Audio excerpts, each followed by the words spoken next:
Gracias. Seguimos entonces con el Consejo de Defensa del Estado. Buenos días. Buenos días, señoría. Por el Consejo de Defensa del Estado comparece la abogada Lupi Aguirre por vía remota. Gracias. Seguimos con el Servicio de Impuestos Internos. Buenos días. Muy buenos días, señoría, y a todos los intervinientes. Por el Servicio de Impuestos Internos comparece abogado Manuel Navarrete Gómez y se incorporará la abogada Adriana Silva Calderón en el próximo tiempo, ambos por vía remota. Gracias. Querellante, Fundación Ciudadano Inteligente y otros, buenos días. Buenos días, señoría. Por Fundación Ciudadano Inteligente, Federación de Pescadores Artesanales de Corral, Sindicato Independiente de Armadores y Pescadores Históricos de Valdivia y Fede Pesca San Juan, comparece el abogado Nicolás Acevedo. Gracias. Querellante por Don Hugo Gutiérrez, buenos días. Señoría, muy buenos días. Y a todos los intervinientes, por querellante Hugo Gutiérrez Gálvez comparece el abogado Felipe San Martín a través de vía remota. Gracias. Defensa del acusado señor Ortiz, buenos días. Buenos días, por don Jaime Prifuchón comparece vía remota el abogado Sergio Rodríguez Oro. Gracias. Señor Ortiz, buenos días. Buenos días, su señoría. Jaime Ortiz presente en la audiencia 269. Gracias. Defensa del acusado señor Isasi, buenos días. Buenos días, magistrado. Buenos días a todos los intervinientes. Comparece el abogado Cristian Martínez Flores en representación de doña Marta Isasi Barbieri por vía remota. Gracias.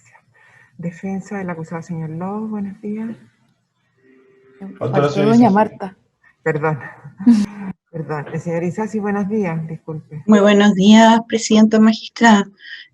Buenos días a las demás magistradas. Buenos días a todos los presentes. Me encuentro presente vía remota. Gracias. Gracias. Y ahora sí, la defensa. Muchas gracias, señoría.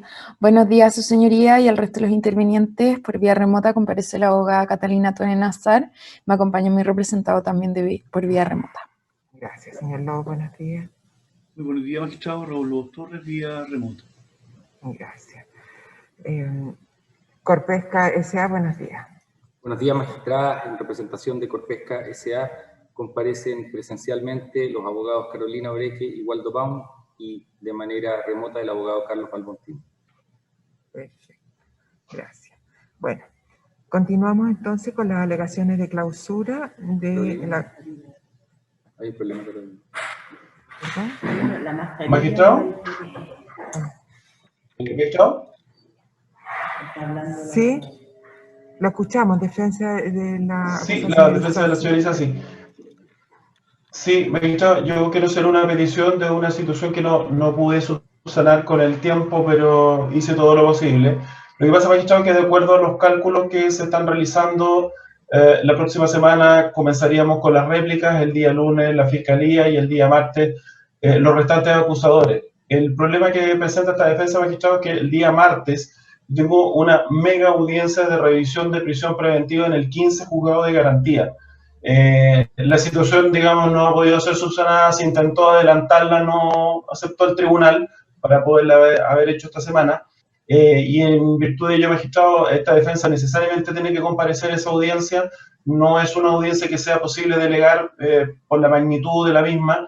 No va a durar menos de 3 horas, magistrado, para que el tribunal más o menos tenga una idea de cuál va a ser la envergadura de la revisión de prisión preventiva, incluso con declaraciones en la misma audiencia. Y en ese contexto, magistrado, la petición de esta defensa va a ser, si es posible, no sesionar el día martes, en atención a que, insisto, no es posible que esta defensa pueda delegar la réplica porque va a decir relación con los acusadores y directamente con mi representada, y tampoco me es posible delegar la audiencia de revisión de prisión preventiva porque la verdad, magistrado, es una audiencia demasiado grande, demasiado compleja y con una, entre comillas, investigación paralela que ha realizado esta defensa. En ese contexto, magistrado, y habiendo hecho todos los esfuerzos del caso para que efectivamente se pudiera adelantar, solicito que podamos no sesionar el día martes, porque, como digo, mínimo va a durar 3 horas, lo más probable es que sea más, y esa audiencia tiene como horario de inicio a las 10 de la mañana. El tribunal va a posponer la discusión Señoría, respecto de la solicitud. Sí, Consejo señoría, sí, disculpe, es que eso nos pone en situación de que al Consejo le correspondería empezar el día miércoles a las 9 de la mañana con sus alegatos de réplica. Ese día miércoles, su señoría, a las 9 de la mañana, tengo una discusión impostergable de la reforma a la ley orgánica del Consejo, que está en este momento en el Congreso, lo cual me hace imposible poder asistir a esa hora. Yo había calculado, justamente a raíz de lo que el tribunal había dado, había dicho que era a las 9 de la mañana del día miércoles la hora en la cual yo podía, estaba inicialmente citada para el día martes. Y eso obviamente me causa, su señoría, una dificultad en la generación de los alegatos de esta parte, si acaso la audiencia se posterga para el día miércoles, porque ya no puedo volver a cambiar esa fecha. Como había anunciado, vamos a posponer la discusión y decisión de esta solicitud, teniendo presente también lo expuesto por el Consejo. Vamos a seguir la clausura una vez terminada la audiencia del día de hoy. Vamos a referirnos a estos puntos a los efectos de ir adelantando en lo que nos convoca principalmente, ¿ya? Gracias, Así que, señoría. lo dejamos en espera. Continuamos con su alegación de clausura, señor Pam. Muchas gracias, señoría. Bueno, cerrando nuestra refutación de los dos primeros párrafos de la acusación contra Corpesca, su señoría, han quedado descartadas completamente estas imputaciones. Primero, Corpesca cumplió con comunicar a sus trabajadores lo exigido por la ley, con creces y por varias vías. Es falso que Francisco Mujica no conocía de la existencia del modelo de prevención de delitos y del encargado de prevención. Respecto de los anexos de contrato de trabajo, sin perjuicio que la acusación nuevamente se equivoca en cuanto a las fechas, esta ausencia no tiene ninguna relación causal con los supuestos delitos cometidos. Y en todo esto, su señoría, concordamos plenamente con la opinión del subcomisario Claudio Escobedo en cuanto a que Corpesca cumplía con los requisitos establecidos en la ley. Así que, señoría, esta es la acusación contra Corpesca, esta es la carilla contra Corpesca, así que pasaré ahora al tercer párrafo, su señoría, de la acusación contra Corpesca, tercer y penúltimo párrafo.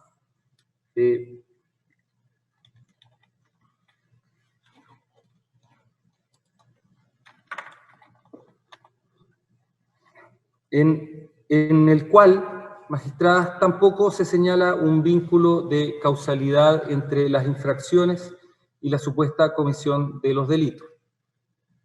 Y el cuarto y último párrafo, como veremos más adelante, es solo un resumen de los párrafos anteriores, más algunas valoraciones nuevas, más no hechos nuevos. Entonces, este tercer párrafo, su señoría, acusación contra Corpesca, lo que dice es lo siguiente: si bien hasta abril de 2013 se había designado como encargado de prevención a Jaime Ortiz, su designación fue de carácter meramente nominal y formal, en tanto carecía de las facultades, medios y autonomía necesarios para implementar adecuadamente un sistema de prevención de delitos. Esta imputación, su señoría, reconoce al menos el nombramiento de Jaime Ortiz como encargado de prevención de delitos hasta el mes de abril del año 2013, que es uno de los requisitos del artículo 4 de la ley 20.393, que consiste en que la máxima autoridad de la persona jurídica o la administración de la persona jurídica deberá designar un encargado de prevención de delitos. Pero a este hecho, la acusación le agrega un reproche, su señoría, que voy a analizar pormenorizadamente. La acusación dice que su designación fue de carácter meramente nominal y formal, en tanto carecía de facultades, medios y autonomía necesarios para implementar adecuadamente un sistema de prevención de delitos. Entonces, lo primero, su señoría, es referirme a esta valoración de que el encargado de prevención de delitos, su designación fue meramente formal y nominal. Lo que parece estar diciendo la acusación en esta parte es que la designación de Jaime Ortiz no fue real, no fue material, porque indica que fue meramente formal y nominal. Y esta aseveración de la acusación es una valoración que no forma parte del tipo penal, que exige simplemente que se designe por la máxima autoridad de la persona jurídica a un encargado de prevención de delito. Pero de todas formas, esta valoración de ninguna manera pudo ser probada, más allá de toda duda razonable, por los acusadores. Porque meramente, su señoría, significa que su designación fue simplemente, solamente, sin mezcla de otras cosas, una designación meramente nominal y formal. De esta forma, para la acusación no existió nada más, por eso, porque ocupa el adjetivo meramente, no existió nada más que una designación nominal y formal. Es decir, fuera de esa designación no le cupo a Jaime Ortiz ninguna otra labor ni ninguna otra función. Solo funcionó como encargado de prevención de delitos de nombre, que es lo que podemos entender por el adjetivo nominal. Y nada de esto puede estar más alejado de la realidad y de lo presentado durante este juicio.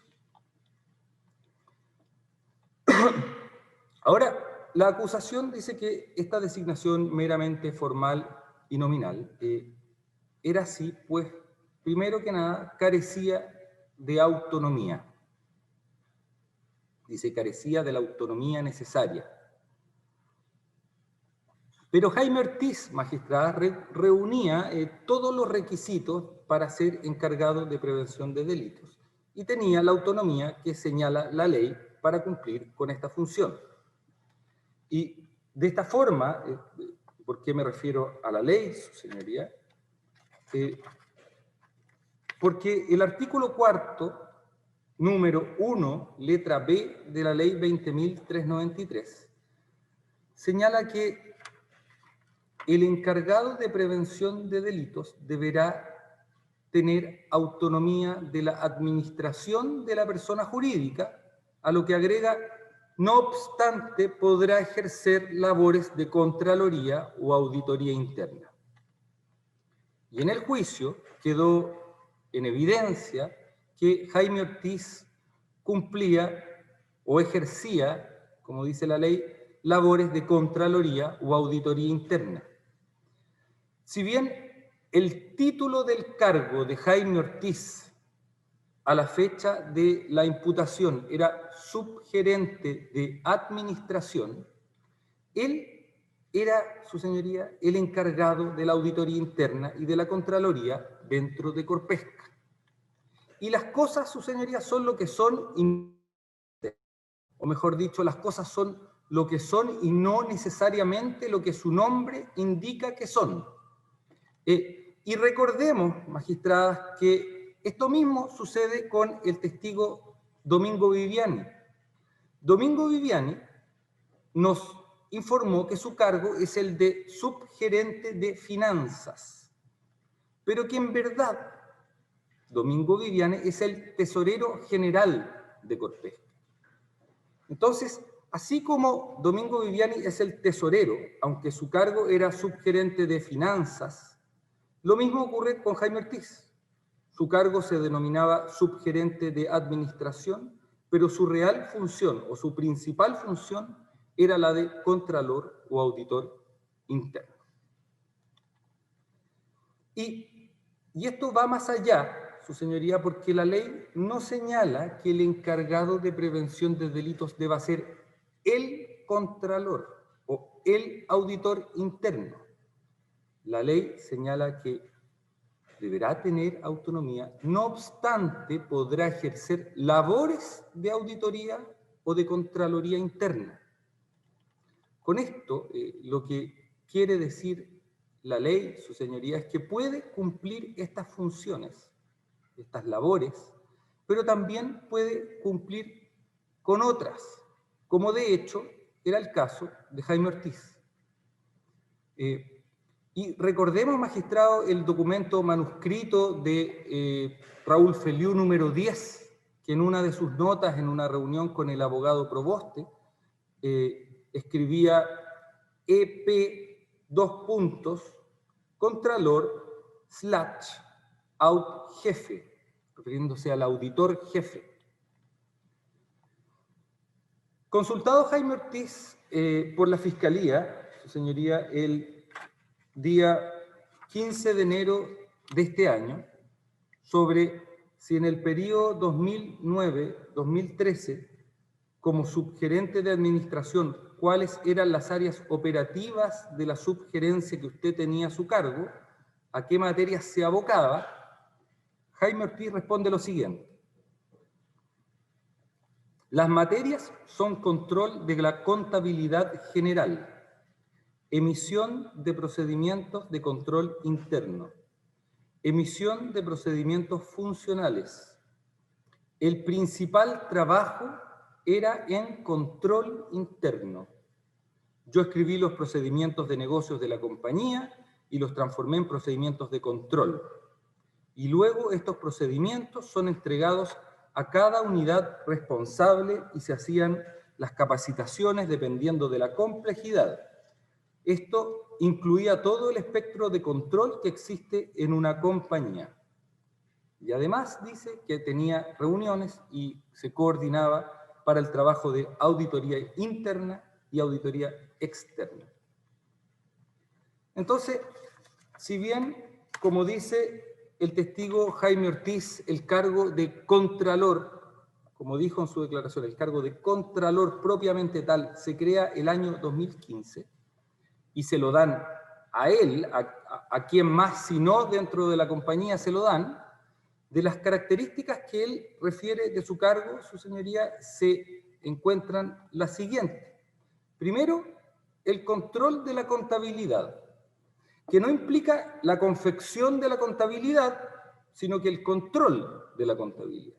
Recordemos que quien confecciona la contabilidad es otra persona que es el jefe de contabilidad, don Marcial Martínez. Emisión de procedimiento de control interno. Ese es el trabajo del auditor interno o contralor interno. Y luego dice Jaime Ortiz, el principal trabajo es control interno.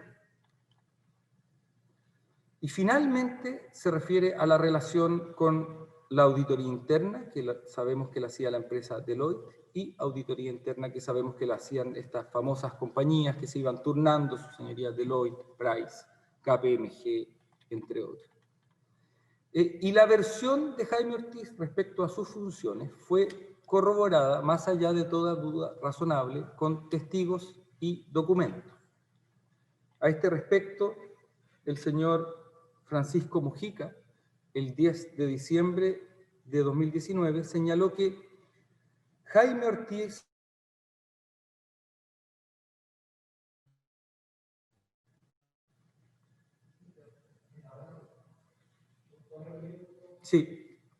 decía que el testigo Francisco Mujica, el 10 de diciembre del año 2019, señaló que Jaime Ortiz veía el tema de Contraloría. Y además señala que Jaime Ortiz era quien se relacionaba con Sercor, viajaba a las plantas, revisaba las recomendaciones que hacía Sercor. El testigo Raúl Feliú, el 18 de diciembre de 2019, definió la subgerencia de administración a cargo de Jaime Ortiz como la que realiza el control interno, auditoría y procedimientos. Además, al día siguiente, el 19 de diciembre, dijo, mantuvo su cargo ejerciendo labores de auditoría y contraloría junto a ser encargado de prevención de delitos. Jaime cumplía los requisitos como las personas que ejercieran labores de auditoría, contraloría alrededor de la empresa.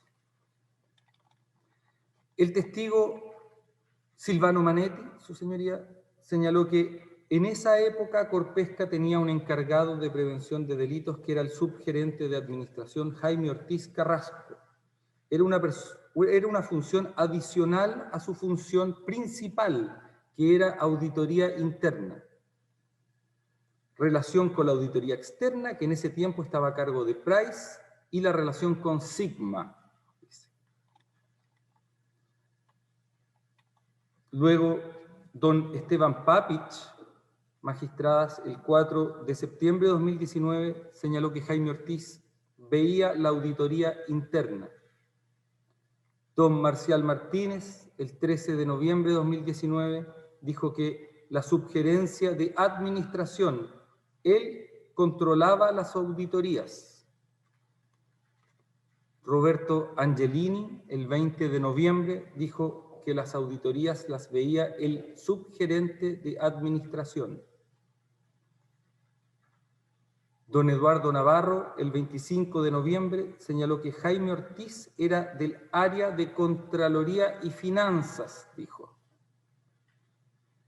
Y don Claudio Elgueta, el 26 de noviembre, dijo que Jaime Ortiz era un funcionario antiguo, la persona a cargo de procedimiento de control interno o auditoría interna.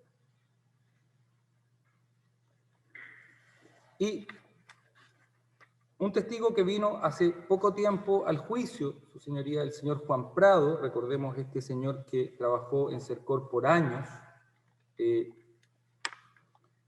ahora está jubilado, le preguntamos cuáles eran las funciones principales de Jaime Ortiz en Corpesca. Y nos dijo, principalmente revisa Contraloría. Desde que yo recuerdo, siempre he ejercido esa función. Él es muy operativo en términos de viajar a las plantas, involucrarse con la gente encargada de cada proceso, realizaba los procesos, tuvo vinculación con los diferentes programas computacionales que se contrataban y ayudaba en su instauración. Y le preguntamos quién era el nexo en Corpesca con Cercor, y nos responde principalmente Jaime Ortiz.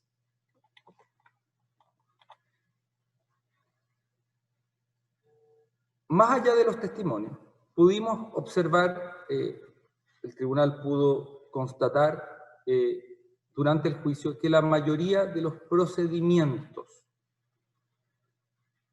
tanto de caja, de pago a proveedores y otros, que corresponden a la prueba propia número 85, que fue incorporada el 16 de agosto del año 2019, la mayoría de estos procedimientos estaban ejecutados por Jaime Ortiz y eran firmados o su nombre aparecía al final o al principio de estos procedimientos.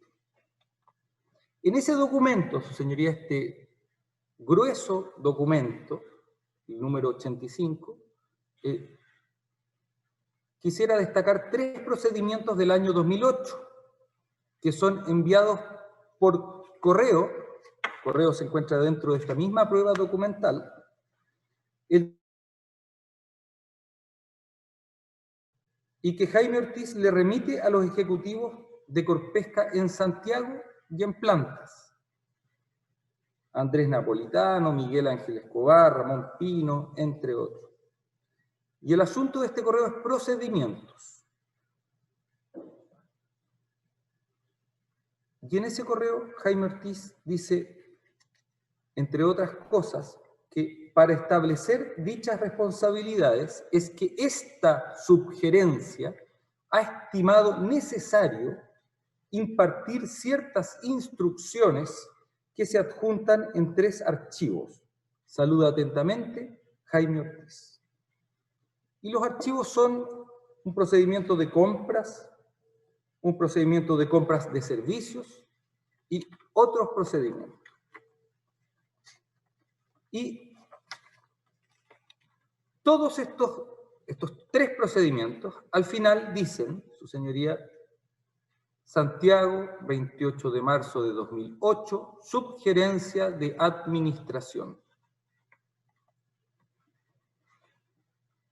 También dentro de este mismo documento propio 85 se encuentran los procedimientos de caja, que se remiten a Andrés Napolitano, Emilio Mazzarelli y Pedro Moreno. Y el que se remite a don Andrés Napolitano, me voy a referir a ese, va con un correo, su señoría, va acompañado de un correo de 8 de septiembre de 2010, de Jaime Ortiz. Y ese correo adjunta una carta dirigida a Andrés Napolitano y firmada por Jaime Ortiz. Y al final de la carta dice: ponemos a vuestra disposición para que sea aplicado de forma inmediata. Y el procedimiento, este procedimiento, su señoría, de caja, al final dice junio 2010, B corta, B larga, o sea, visto bueno, JOC, significa Jaime Ortiz Carrasco. Y lo mismo ocurre con el procedimiento de caja de Santiago, que está en el mismo documento, y que al final dice junio 2010, visto bueno, Jaime Ortiz Carrasco. Además, se incorporaron, para acreditar este punto, su señoría, correos electrónicos que muestran la realidad de las labores de Jaime Ortiz como auditor interno o contralor, o en cuanto a que ejercía estas labores como indica la ley. Y me permito citar 3 correos. El primero, de 24 de abril del año 2019, del año 2009, perdón, que fue incorporado el 16 de marzo de este año, de la evidencia material número 51, y es de Jaime Ortiz para Raúl Feliú y Nicolás Bukasovich. Y el asunto es procedimiento. Y este correo, Jaime Ortiz les dice lo siguiente: adjunto procedimiento y ejemplos borrador consumos que no son registrados a tiempo. Y se observa que al final de este documento adjunto, su señoría, aparece la sigla JO, de Jaime Ortiz. Otro ejemplo de correo electrónico que acredita las labores de auditoría y contraloría de Jaime Ortiz es uno de 3 de noviembre del año 2011. Que Jaime Ortiz envía al jefe de la planta de Arica, el señor Mazzarelli, y que indica lo siguiente: como es habitual, hacia fines de año debemos entregar al directorio de Corpesca el informe de control interno que realizan nuestros auditores externos Price. Adjunto archivo con las observaciones realizadas por Pricewaterhouse para que nos haga llegar sus comentarios a más tardar el próximo lunes 14. Este correo se incorporó el 16 de marzo de este año, de la evidencia material 51. Y por último, su señoría, un último ejemplo es el correo de ese mismo día, o sea, 3 de noviembre del año 2011, que le envía Jaime Ortiz también a Mazzarelli, con copia a Miguel Ángel Escobar, Andrés Montalva, externa, sino que la auditoría interna. Fíjese, magistrado, que esto es el mismo día de la sesión de directorio número 213 de 3 de noviembre de 2011. Y en este correo, Jaime Ortiz, de manera imperativa, le ordena al gerente de la planta de Arica dar solución a los puntos que levantaron en la última asesoría de CERCOR.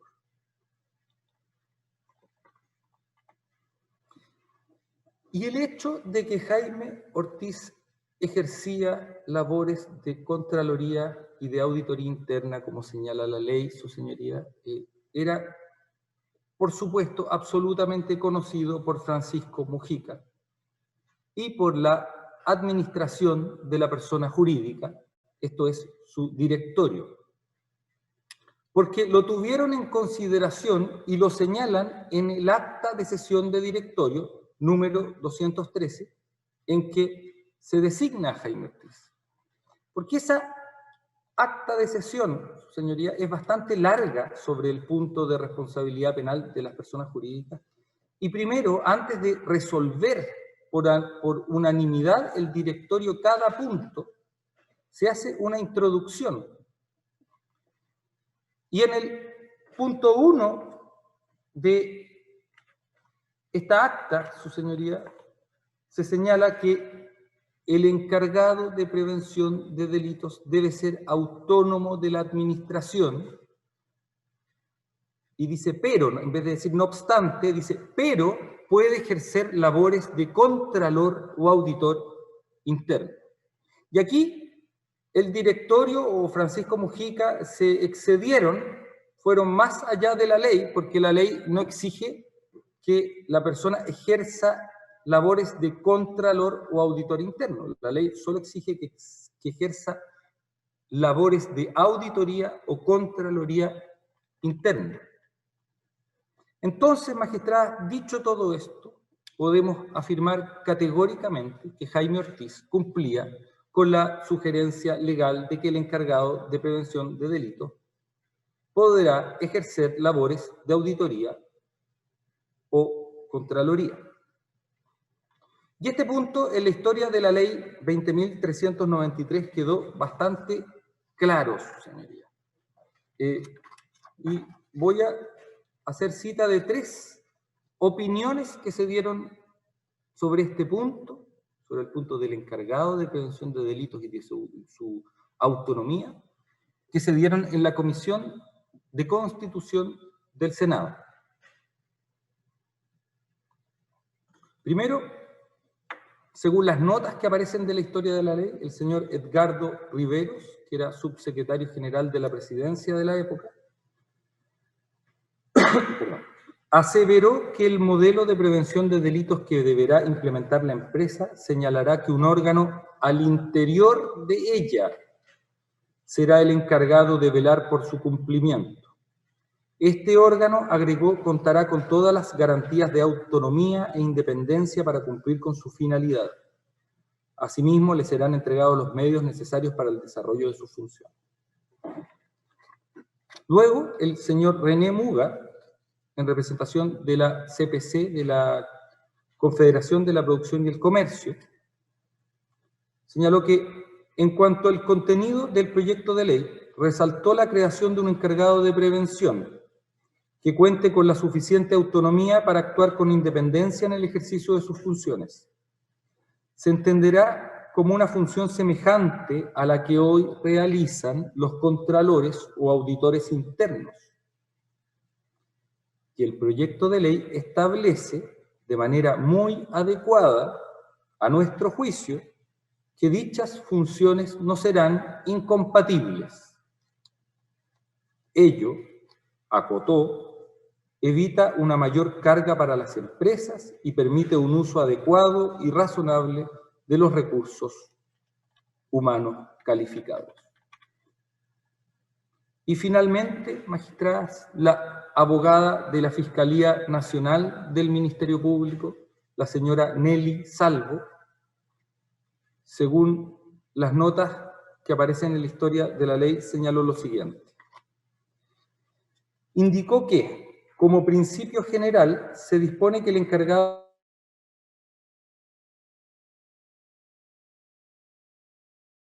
sin embargo, tratándose de la segunda categoría, podrá ocupar ciertos grados de dirección o gerencia en la empresa. Perdón, su señoría, ¿le puedo pedir al colega que vuelva a leer la cita porque se paró la imagen en ese momento? Por favor, vuelva a leer la cita porque hubo un lapso. ¿Cuál cita, Lupi? ¿La de La señora Nelly Salvo. Ya.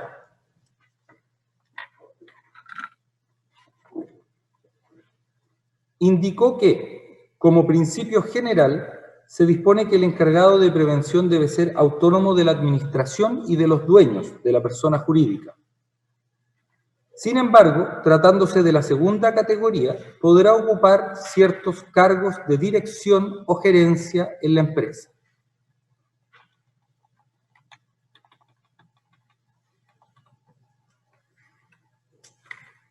Y aquí vemos, magistrado, que la abogada Nelly Salvo del Ministerio Público pudo constatar que existía, que podía tener, que debía tener autonomía, pero que había una segunda categoría, pero a la cual la abogada Nelly Salvo no le apunta, porque el proyecto no hablaba de cargos en la dirección o en la gerencia de la empresa. Pero el tribunal podrá observar que, no obstante lo anterior, en la acusación en ninguna parte se manifiesta que Jaime Ortiz no haya tenido las capacidades técnicas u operacionales o legales para ser encargado de prevención de delitos. Y esto fue un asunto debatido en el juicio, su señoría, pero ajeno a la acusación. Recordemos que durante las primeras jornadas del juicio a los testigos se le hacían preguntas tendiendo a demostrar que Jaime Ortiz debía ser ajeno a la organización y que con el tiempo esto fue mutando a demostrarse que Jaime Ortiz podía ser interno, un funcionario interno, pero que cumpliera con las labores de auditoría y contraloría.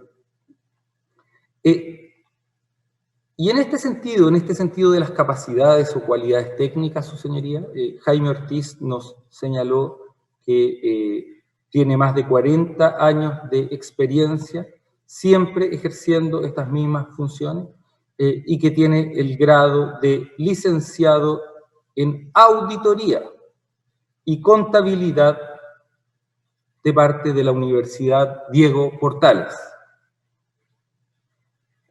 Lo que se imputa en la acusación, su señoría, sin mayor desarrollo, es que Jaime Ortiz carecía de autonomía o de la autonomía necesaria para implementar un modelo de prevención de delitos. Pero la acusación no dice cuál es la autonomía necesaria ni respecto de quién debe tener esa autonomía. Entonces, como no lo dice la acusación, debemos recurrir, su señoría, al texto legal, esto es, a la ley 20.393, para saber respecto de quién se debe tener la autonomía. Y adelanto, su señoría, que según la ley, la autonomía de Jaime Ortiz no debía ser del gerente general, ni del gerente de Administración y Finanzas. Según la ley, la autonomía de Jaime Ortiz debía ser respecto del directorio. Porque en su artículo número 4, artículo cuarto, número 1, letra B, se señala que el encargado de prevención de delitos deberá contar con autonomía de la administración de la persona jurídica. Administración de la persona jurídica con mayúsculas. Dice, el encargado de prevención de delitos deberá contar con autonomía de la administración de la persona jurídica, de sus dueños, de sus socios, de sus accionistas o de sus controladores. A lo que agrega, como ya vimos, no obstante, podrá ejercer labores de auditoría o contraloría interna. Entonces, por expresa disposición legal, el encargado de prevención de delitos debe tener autonomía respecto de la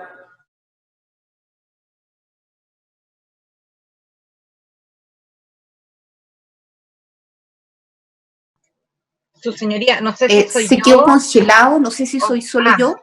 No, yo también, Jimena. Ah, Está ya. congelado. Igualmente yo. Yo también quedé congelado.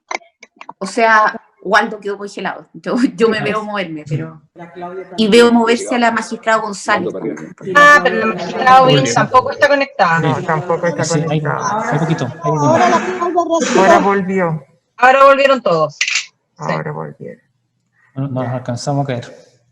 Continuamos entonces. Ya. Por favor, repetimos lo último y continuamos porque no se alcanzó. Sí, su señoría. Decía que la ley en el artículo 4 dice que la autonomía se debe tener respecto de la administración de la persona jurídica. o de sus dueños, socios, accionistas o controladores. Y la misma ley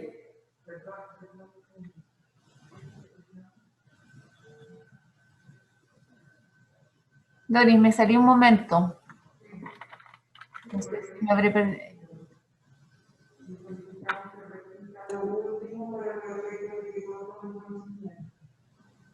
¿Me escuchan? Magistrada Bugueño. Sí, ahora la escucho. Sí, es que te estaba diciendo que le solicitamos al expositor que repitiera lo último para el efecto de que todos tomen conocimiento porque hubo un lapsus en la conexión. Ya, gracias. Decía su señoría que el artículo 4, número 1, letra B, señala que el encargado de prevención de delitos debe contar con autonomía respecto de la administración de la persona jurídica, que se escribe en la ley con mayúsculas. Y después dice de sus dueños, de sus socios, de sus accionistas o de sus controladores.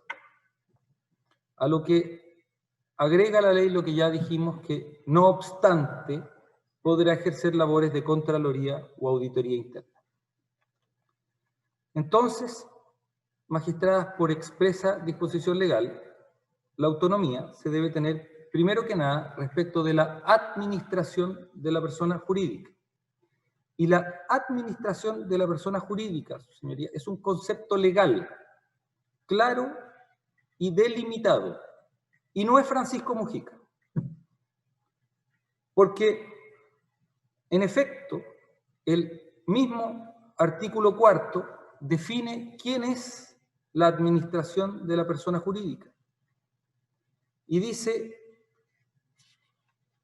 que la máxima autoridad administrativa de la persona jurídica, sea esta su directorio, un socio administrador, un gerente, un ejecutivo principal, un administrador, un liquidador, sus representantes, sus dueños o socios, según corresponda a la forma de administración de la respectiva entidad.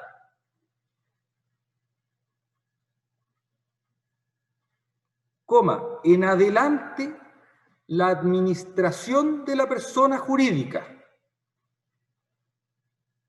deberá designar un encargado de prevención de delitos. Vale decir, para la ley, la administración de la persona jurídica equivale a la máxima autoridad administrativa de la persona jurídica y será según la forma en que esté constituida esta persona jurídica. Si es una sociedad de responsabilidad limitada que solamente tiene dueños, la administración serán sus dueños. Si es una sociedad anónima, la administración, como lo dice la ley, será el directorio. Se observa, su señoría, que la ley administración de la persona jurídica tiene un nombre propio, que se escribe con mayúsculas, su señoría. Entonces, la ley lo que dice es que la administración de la persona jurídica, o sea, el directorio, en el caso de Corpesca, el encargado de prevención de delitos debe tener autonomía de este directorio o de sus dueños, socios, accionistas o controladores. En ninguno de estos casos está Francisco Mujica, en ninguno de estos casos está Raúl Feliu, su señoría, en ninguno de estos casos está otro gerente de Corpesca. Y este es un número clauso, cerrado, su señoría, no apto para interpretaciones o analogías, porque la ley no contiene ninguna frase que diga entre otros o sin ni nada parecido. Lo que ha querido la ley, su señoría, es que el encargado de prevención de delitos no sea un mandatado de alguno de los dueños, de alguno de los socios, de alguno de los accionistas.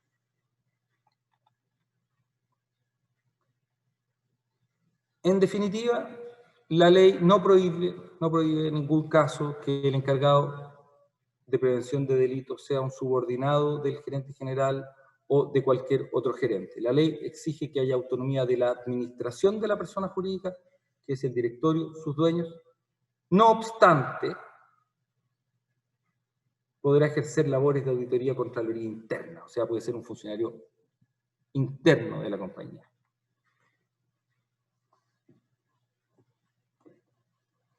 Entonces, magistrado, no puede haber discusión respecto de la autonomía de Jaime Ortiz como encargado de prevención de delitos, ya que, como vimos, puede ser un empleado de la compañía si cumple estas labores. Y si fuera un empleado de otra compañía, su señoría, una persona natural, como era Eric Van Canel, pero imaginemos un empleado de otra compañía totalmente ajena al grupo, esta autonomía tampoco tiene mayor sentido porque esta persona ajena al grupo, que no es algo exigido por la ley, solamente estoy diciendo lo que estaba dentro del imaginario de los acusadores al comienzo de este juicio. Si fuera una persona ajena, totalmente ajena a la persona jurídica, esta persona no trabajaría como encargado de prevención de delitos ad honorem. No sería un trabajo gratuito, su señoría. Evidentemente, se le pagaría un sueldo para ejercer esa labor y en ese sentido no puede existir esta idea de la autonomía absoluta, su señoría. Por eso la ley da este escape en cuanto a que pueda ejercer labores de auditoría o contraloría interna. Y sobre este tema, sobre el tema de la autonomía, declararon, su señoría, los testigos Eric Van Canel, Denis Deini, Villegas y don Fernando Gaciano. Y todos coincidieron que esta parte de la ley respecto de a quién se debe tener autonomía, todos coincidieron que era, para el caso de una sociedad anónima, el directorio. Pero dijeron que no se comprendía mucho esta parte de la ley, pero que la ley es así. Esta es la única norma en la ley, su señoría, que se refiere a la autonomía del encargado de prevención de delitos, por lo cual es la única exigencia de autonomía en términos normativos. Pero en este caso, además, yéndonos a un punto más material, tampoco vimos ninguna prueba de que a Jaime Ortiz se le haya desautorizado o corregido ninguna decisión por parte de ningún superior, su señoría, ni el gerente general, ni Raúl Feliu, ni nadie dentro de la compañía. No hay ningún antecedente que haya mostrado que Jaime Ortiz tenía una baja autonomía, su señoría, o una insuficiente autonomía.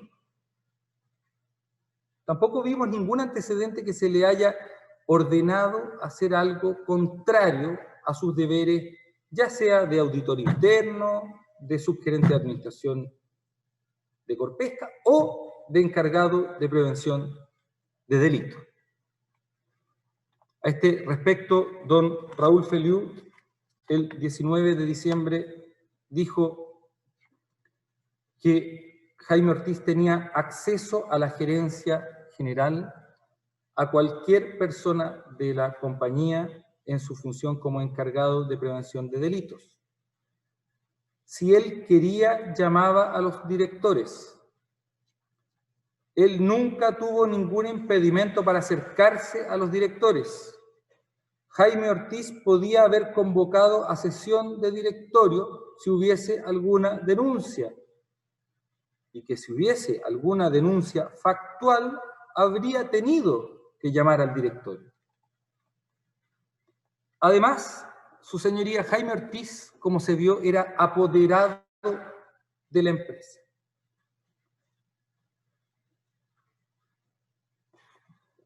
Y ser apoderado en la clase superior de los apoderados, porque Jaime Ortiz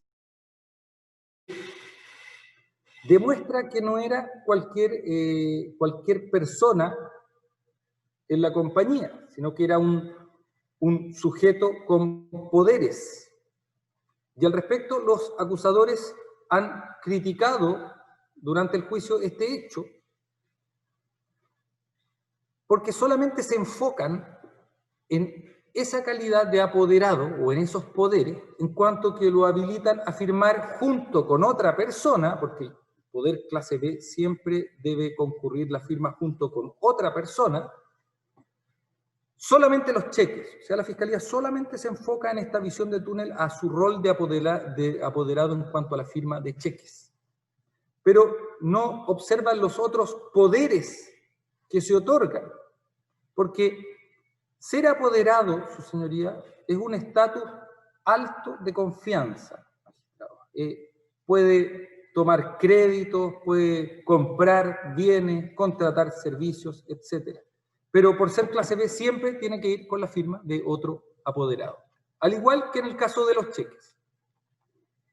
Y en este sentido, en el sentido de los poderes que tenía Jaime Ortiz, Raúl Feliú dijo que esto, es una apreciación de Raúl Feliú, que esto era útil, porque era útil que el auditor pueda firmar para ver lo que está ocurriendo. Y don Eric Van Canel, el 16 de enero de 2020, señaló que está de acuerdo en que el encargado de prevención de delitos puede ser un empleado de la empresa y tampoco ve inconveniente en que sea apoderado de Corpesca.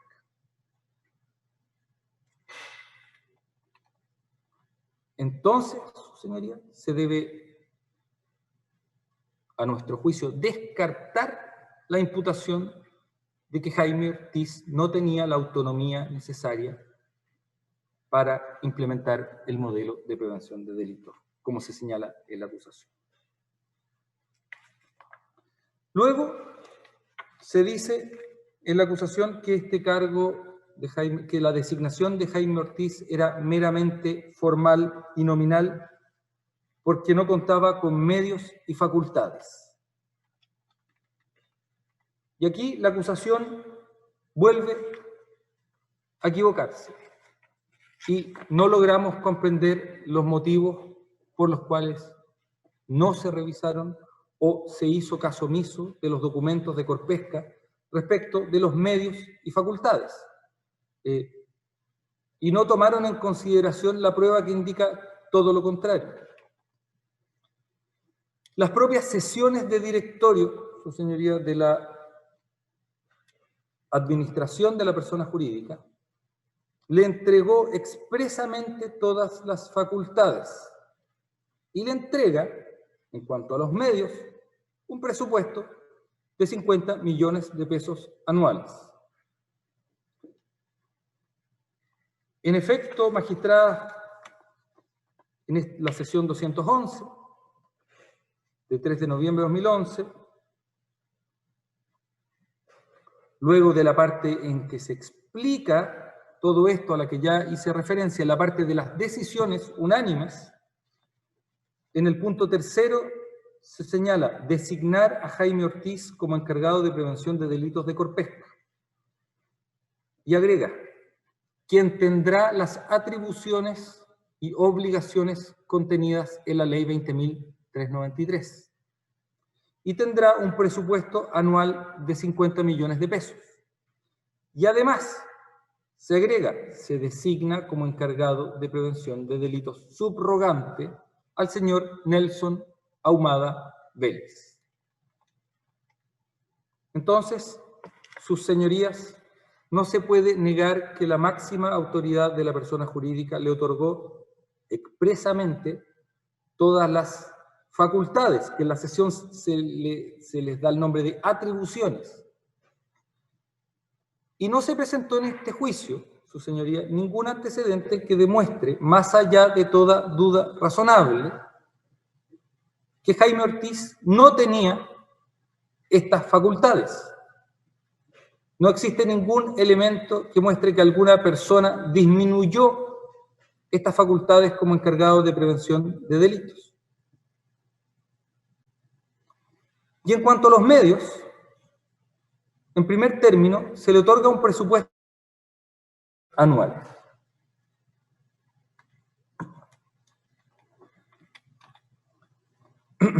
Y para el señor fiscal don Jaime Retamal, estos 50 millones de pesos anuales son insuficientes. Eso lo dijo en su alegato de clausura. Y llega a esta conclusión de que estos 50 millones anuales son insuficientes, haciendo un ejercicio, su señoría, de dividir este número de trabajadores de Corpesca, que sabemos que son muchos, 2.500 aproximadamente. Y llegó a una cifra que, la verdad, no tomé nota de la cifra de esta división de los 50 millones de pesos por el número de trabajadores, pero llegó a una cifra, con lo cual concluye que no era suficiente. Entonces, magistrada, nos preguntamos, ¿es ese un criterio válido? ¿Es este simple cálculo matemático un criterio válido que nos pueda llevar a una conclusión lógica o a una conclusión que se acerque a las máximas de la experiencia? Creemos que no, su señoría. Las cosas no son tan sencillas y no se puede analizar de manera tan fácil, tan simple este monto. Porque no es lo mismo para estimar si un presupuesto para un modelo es adecuado o no, por ejemplo, una empresa de call center o una empresa pesquera o una corredora de bolsa o una importadora de calzado o un banco, su señoría. Hay que ver la realidad de cada empresa. Porque, por ejemplo, su señoría, en una empresa, es lo que nos imaginamos, una empresa de call center, esa empresa puede tener solamente 10 ejecutivos con facultades de disposición de fondos, 10 ejecutivos con poder. Pero a su vez esta empresa de call center puede tener contratado a 2.000, 3.000 trabajadores que realicen la función del call center y reciban denuncias, reclamos, pidan que se apuren los pasajes, etcétera, etcétera. Y en ese caso, en la empresa de call center, evidentemente no tiene ningún sentido dividir el presupuesto en cuanto a los trabajadores. Incluso 50 millones de pesos para esa empresa en que hay 10 ejecutivos con poderes, 10 ejecutivos que en verdad pueden cometer los delitos, 50 millones de pesos podría parecer excesivo. Y por otro lado, su señoría, nos podríamos imaginar también una corredora de bolsa, una corredora de bolsa que solamente tiene 200 trabajadores. Pero en una corredora de bolsa podemos imaginar que de estos 200 trabajadores, 150 tienen cargos con responsabilidades, que manejan fondos de terceros, con poderes, su señoría. Y en ese caso, no sabemos si estos 50 millones de pesos serían suficientes o insuficientes. Entonces, magistrado, este criterio de dividir es demasiado básico, su señoría.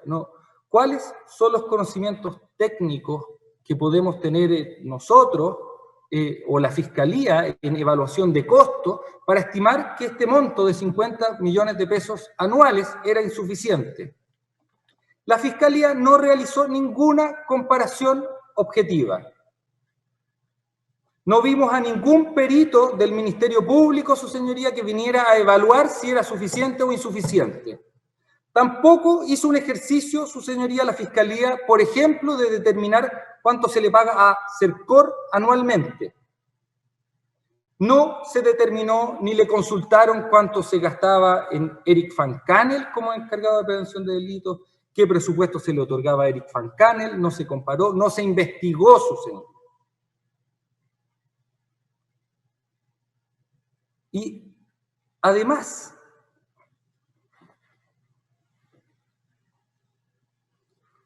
¿qué pasaría, su señoría, si en esta sesión de directorio 200 se hubiese dicho, en vez de que se destinaban 50 millones de pesos, que se destinaban 500 millones de pesos o 1.000 millones de pesos anuales? porque no le habría costado mucho al directorio de Corpesca haber puesto 500 millones de pesos anuales, 1.000, 2.000 millones de pesos anuales, y quizás si esta sesión de directorio dijera 500, 1.000, 2.000 millones de pesos anuales, quizás la Fiscalía, al haber revisado la sesión, se habría asombrado y habría dicho, pero qué increíble, todo lo que destina Corpesca para este ítem, su señoría. Pero, su señoría, lo que hay que investigar y que no se investigó es si se gasta este monto o no. Porque un modelo de prevención de delitos de fachada, un modelo de prevención de delitos de papel, un modelo de prevención de delitos falsos, o sin la voluntad real, como se nos imputa, fácilmente pudo haber puesto 500 millones de pesos, 1.000 millones de pesos. Y en esto, magistrado, yo sé que esto es una enseñanza quizás para las investigaciones futuras, pero lo que debe hacer la Fiscalía y lo que debemos hacer la defensa es focalizarnos en cómo se gastan estos dineros más que en lo que la sesión diga. Y los 50 millones de pesos que dice la sesión de Corpesca son absolutamente realistas. Y como dijo Raúl Feliú en un correo que revisamos ayer, que no lo tengo acá, eran para asesorías, gastos, viajes, etc.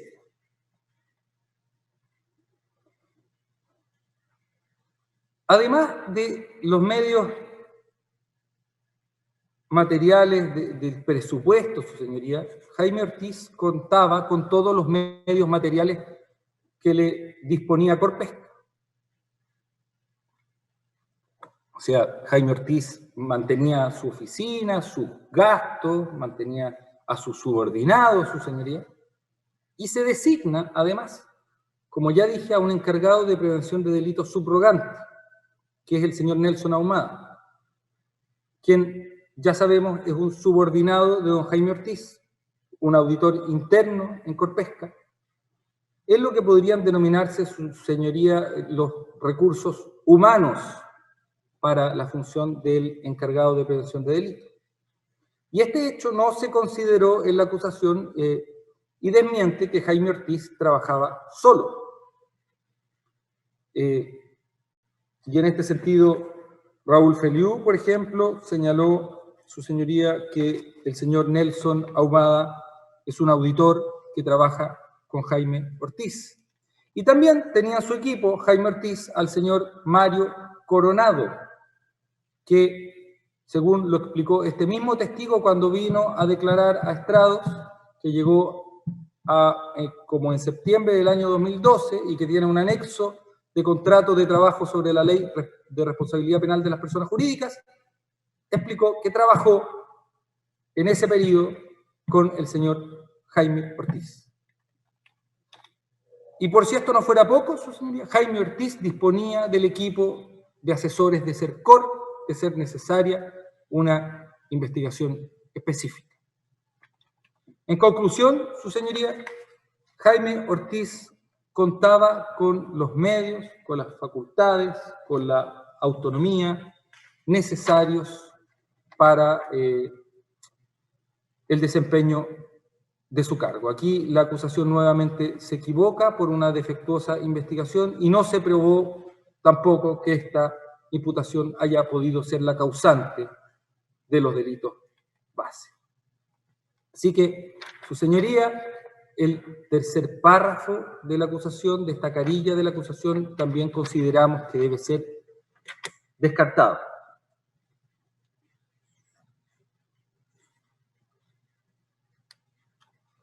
Finalmente, el Ministerio Público llega a una conclusión, que es el párrafo cuarto, el párrafo final,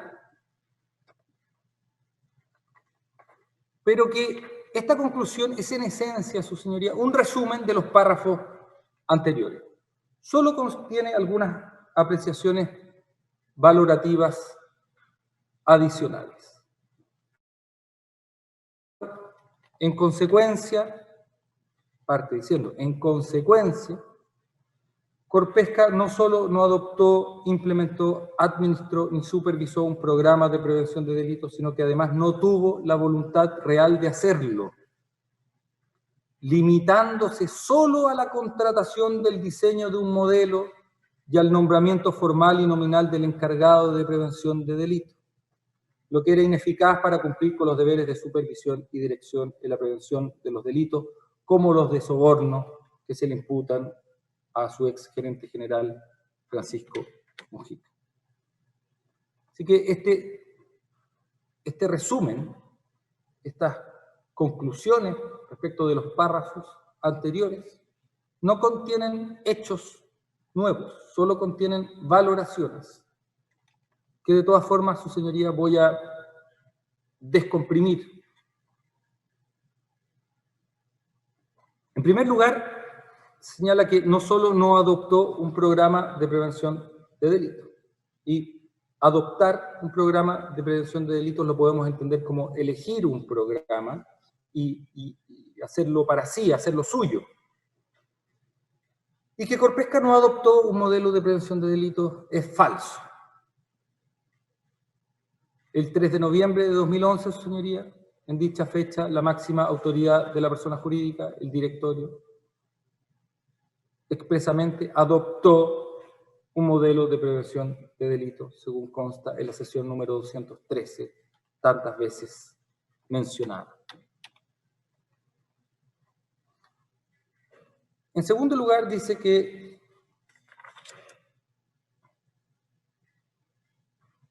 no implementó un programa de prevención de delitos, lo cual también es falso, su señoría. Se implementó un modelo de prevención de delitos.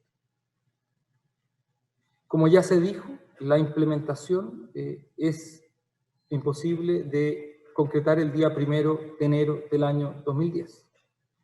Y la implementación no es un asunto, su señoría, que se pueda decir tal día se implementó.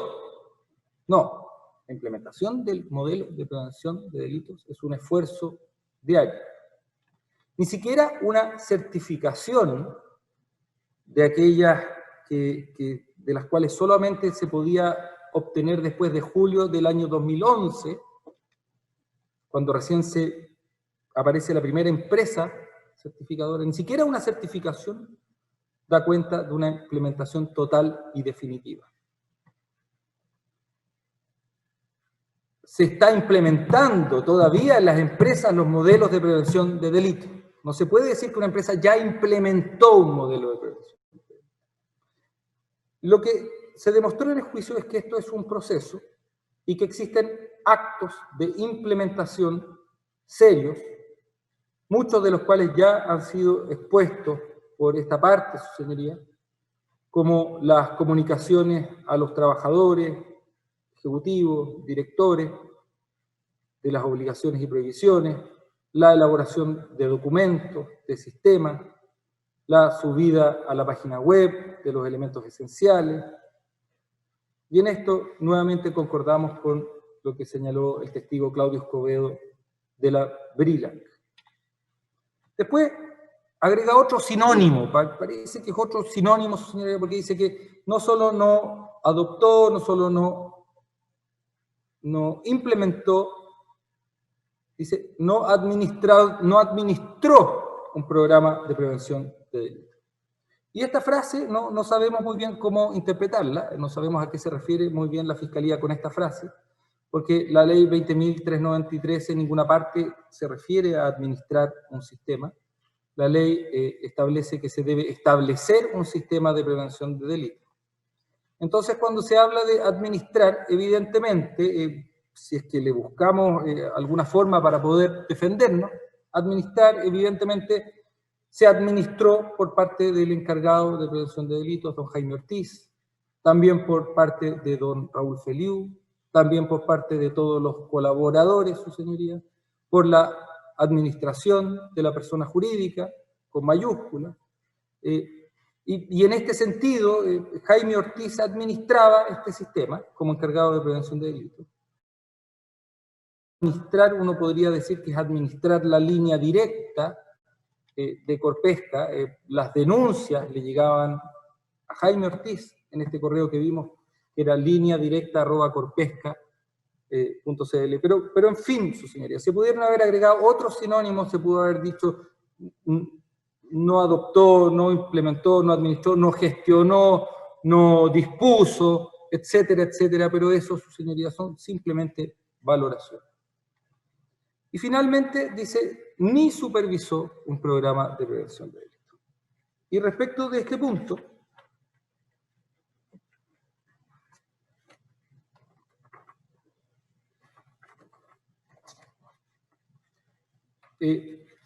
durante el juicio oral presentamos numerosos documentos que dan cuenta de la supervisión y seguimiento de los avances del modelo de prevención de delitos.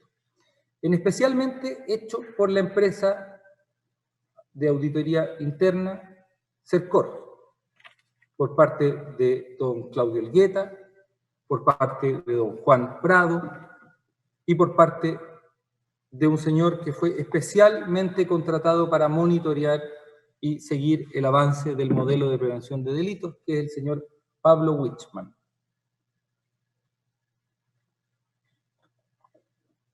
Juan Prado, señoría, el testigo que vino ahora el 20 de septiembre, le preguntamos, ¿usted sabe si Corpesca contrató especialmente los servicios de Cercor para que una empresa especializada, para que una persona especializada, Pablo Wichmann, se dedicara exclusivamente al seguimiento del modelo de prevención de delitos de Corpesca?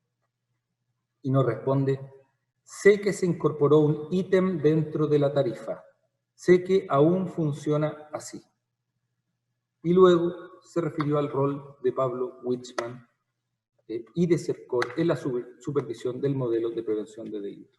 Recordemos que había un correo en que Claudio Elgueta le dice a Raúl Feliúa y a Jaime Ortiz, ya Deloitte terminó a la pega, ahora seguimos nosotros. Bueno,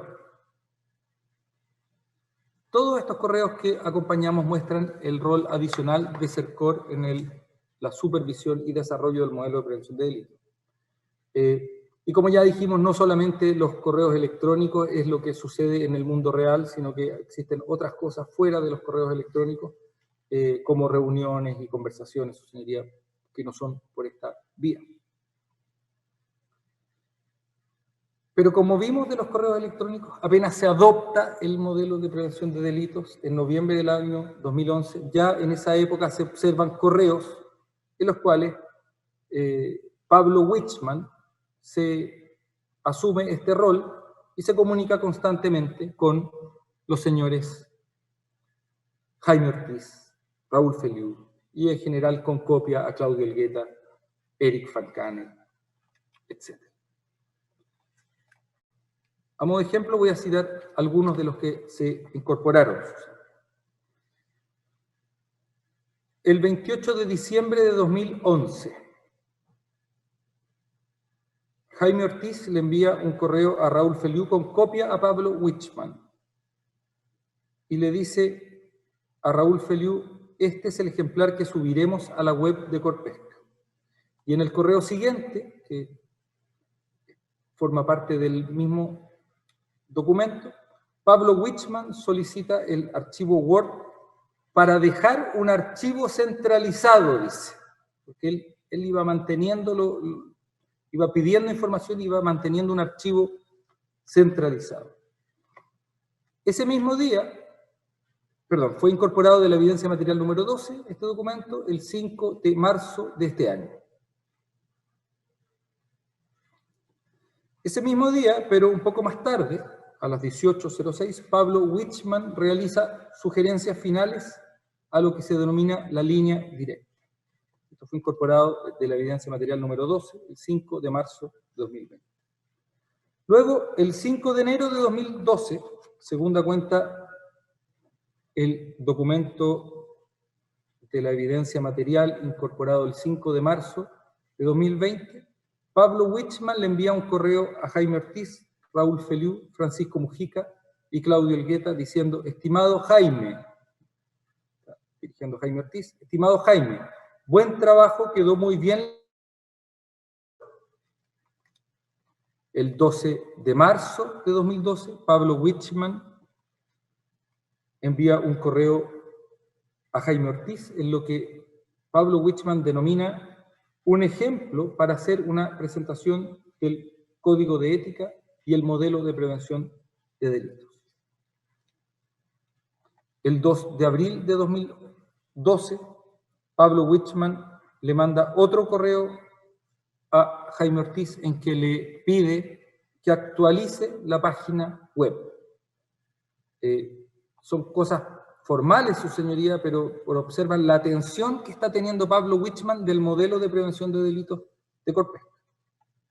Porque cuando le dice que se actualice la página web, le indica a Jaime Ortiz que se ve poco claro la línea directa y que debería además agregarse el logo en la línea directa, el logo de Corpesca.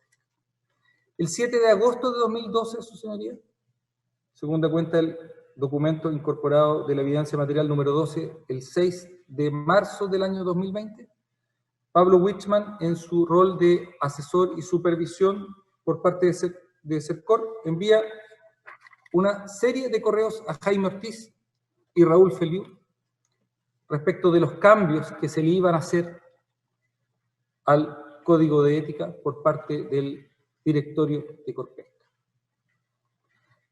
El día 13 de agosto de 2012, su señoría,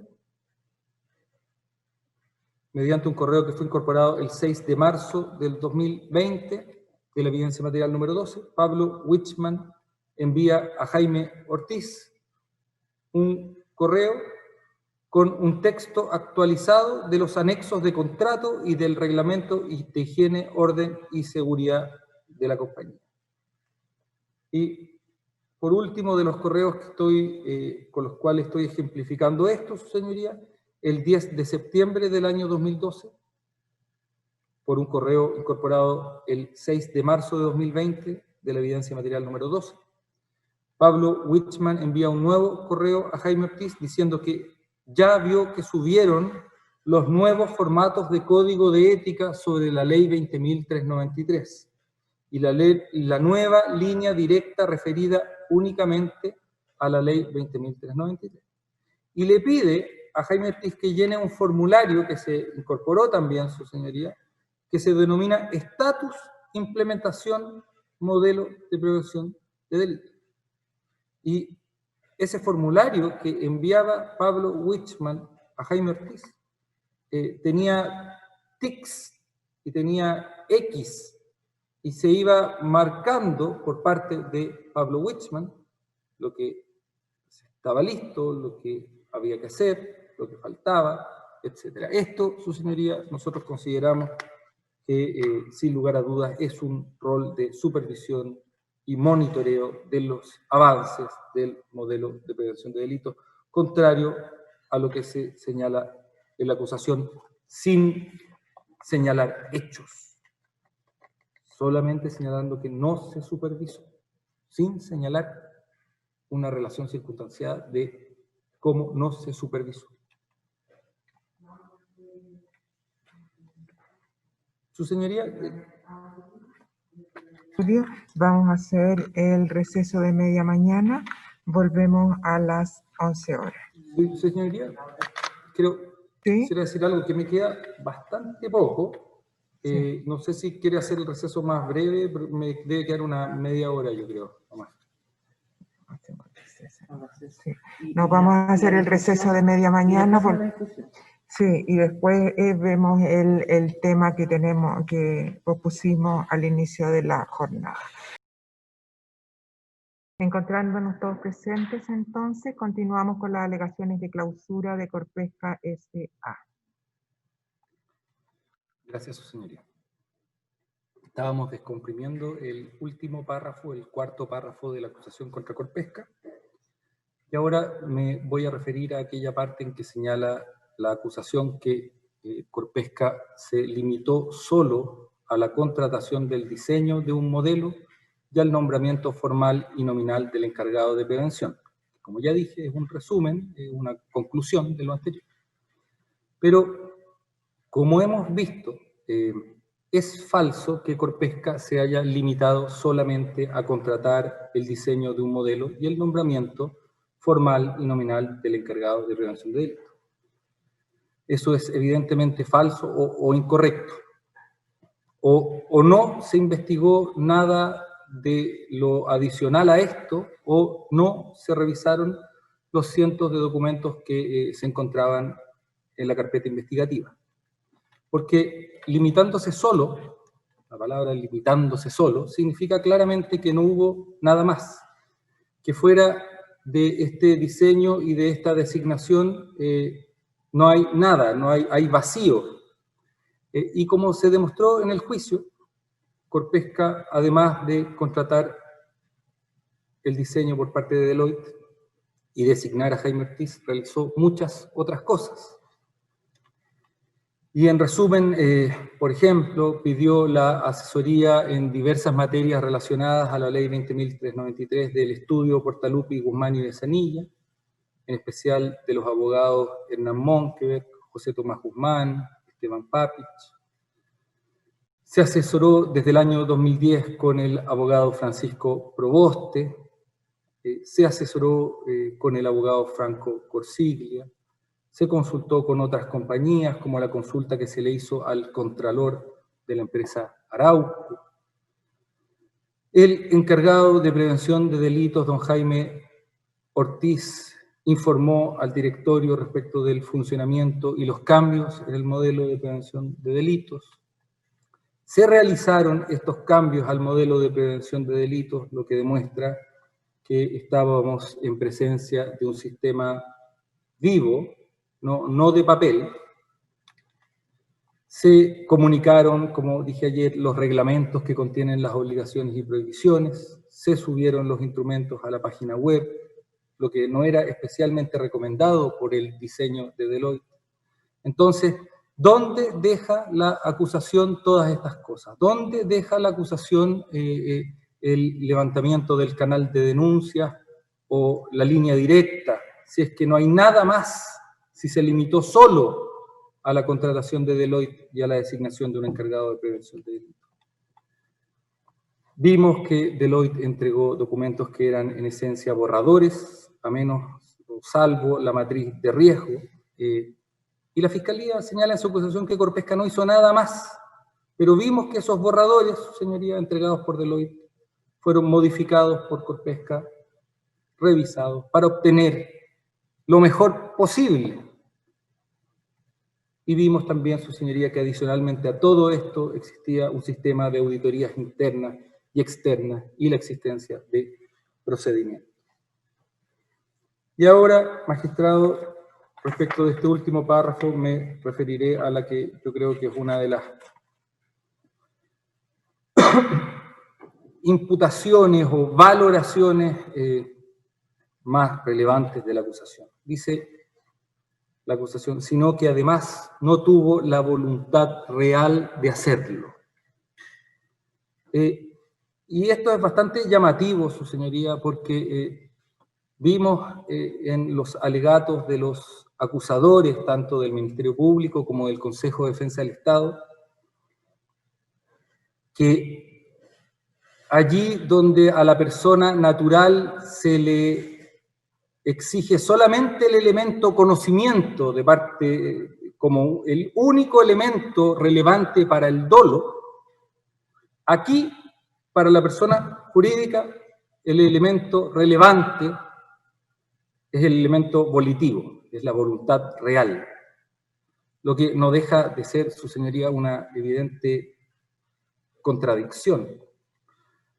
Como a una persona natural, a un ser humano, a una persona de carne y hueso, solamente se observa que en el dolo se encuentra el conocimiento y nada más, y en la persona jurídica, en este ente ficticio, se encuentra solamente el elemento volitivo, la voluntad. Y como dijimos en el alegato de apertura, hace mucho tiempo atrás, su señoría, se imputa a Corpesca dolo. Es decir, no tener la voluntad real. Y como se trata de una persona jurídica, es bastante complicado, magistradas, defenderse de si una persona jurídica, este ente ficticio, puede tener dolo o falta de voluntad real en cumplir sus deberes.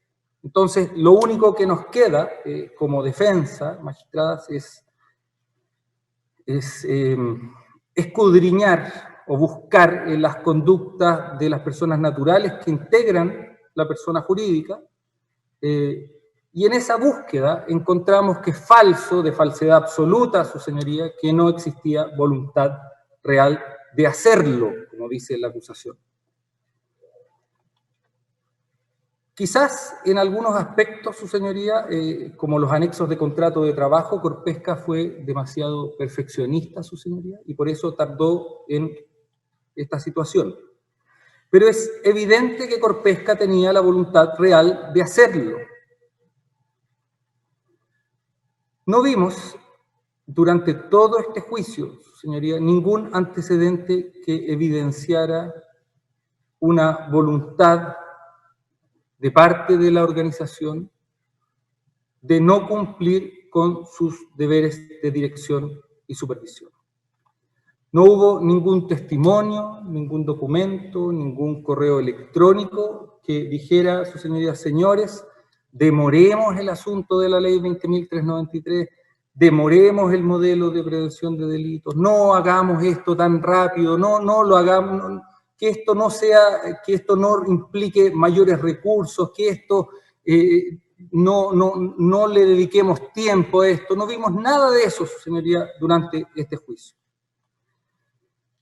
Y por el contrario, sí vimos en este juicio, por ejemplo, la declaración del perito Manuel Gálvez, de 21 de septiembre de 2020, que demostró que Corpesca estuvo dentro de los primeros adoptantes del modelo de prevención de delitos en Chile, porque él dijo que a diciembre del año 2011, solo el 40% de las grandes empresas de Chile, de las 100 más grandes empresas de Chile, tenía o decía tener en sus memorias o en su página web un modelo de prevención de delitos, al igual que Corpesca a esa fecha. Así que Corpesca tuvo esta voluntad real, no tuvo una voluntad falsa o una falsa voluntad, que sería lo mismo, sería decir, no tuvo la intención de tener un sistema de prevención de delitos. Y la historia que hemos mostrado de implementación del modelo de prevención de delitos dentro de Corpesca así lo demuestra. Este historial, desde los primeros días de publicada la ley y más de un año antes de que la Superintendencia de Valores y Seguros publicara recién el reglamento para certificar modelos de prevención de delitos, así lo demuestra. Desde arriba, su señoría, vimos que Roberto Angelini invitaba a sus ejecutivos a charlas sobre este tema en agosto del año 2010, a la que asistió el directorio de Corpesca, Francisco Mujica, Raúl Feliu, entre otros. El testigo y director Domingo Jiménez, su señoría, el 19 de noviembre del año pasado nos dijo: Corpesca se preocupó desde un comienzo del modelo de prevención de delitos. Y quisiera recordar un correo electrónico, magistradas, al cual aún no he hecho referencia en estos alegatos, de 18 de noviembre del año 2011, 2 días después de la reunión en Iquique sobre los elementos del gobierno corporativo, sobre procedimientos y sobre modelos de prevención de delitos. Este correo electrónico fue incorporado el 16 de marzo de este año, de la evidencia material 51. Incorporado el 16 de marzo de 2020. Este es un correo que le remite Raúl Feliu al señor Ramón Pino. Y el asunto del correo es asunto, reunión con 3+2. Y en este correo Raúl Feliu le comenta a Ramón Pino respecto de la reunión del 16 de noviembre en Iquique, le dice que quedaron todos muy interesados y dice, fíjese señoría el entusiasmo con que se dice esto, dice, Ramón, reunión muy fructífera, 1,5 horas de contexto, Corpesca, más gobierno corporativo, más 4,5 horas de revisión de procedimientos. Ellos solicitaron que les mandaran algunas láminas, se refiere al PowerPoint, y la presentación de los abogados que destaparon el caso La Polar.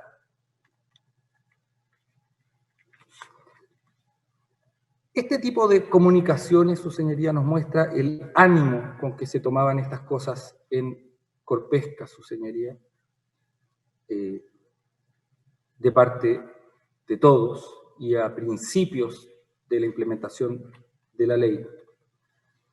También vimos en esto el rol que tuvo Claudio Olgueta como director, experto en estos temas, y ese rol lo cumplió tanto en el directorio como gerente general de Sercor y como monitoreador o supervisor del modelo de prevención de delitos.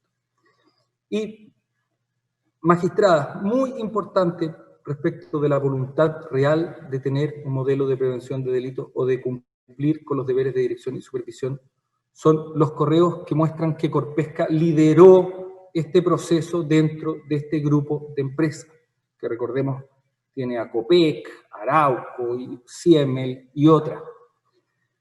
Y hay correos que respaldan este liderazgo de Corpesca en este sentido, contrario a la ausencia de voluntad real. Por ejemplo, uno de 20 de octubre de 2011, de Claudio Olgueta a Raúl Feliú, Hernán Monkever y José Tomás Guzmán, que se refería a esta solicitud de Raúl Feliú a el abogado José Tomás Guzmán para que le explicara bien de qué se trataban los tres delitos, para que buscara una mejor definición que la que proponía Deloitte. Y ahí don Claudio Olgueta les dice, entre otras cosas, Corpesca lidera este proceso. También, su señoría, un correo de 4 de noviembre de 2011, de Claudio Olgueta a Raúl Feliú y Jaime Ortiz, con copia a Pablo Wichmann. Y le dice en este correo, don Claudio Olgueta, a estas personas, la solidez de los pasos ya dados permite esperar que Corpesca se constituya en un excelente referente para tomarla como base para las empresas de nuestro grupo. Este es el documento propio número 30, incorporado el 27 de noviembre de 2019.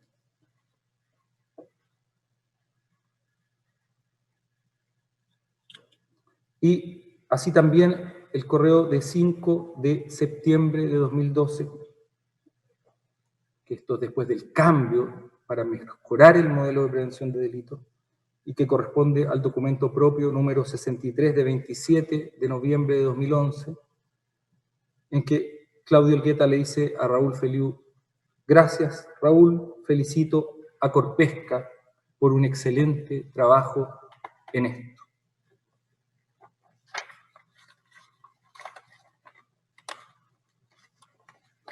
El propio Raúl Feliú, el 19 de diciembre de 2012, nos dijo, nosotros íbamos más adelantado que las otras empresas del grupo y que el diseño de Corpesca sirvió como insumo para otras empresas.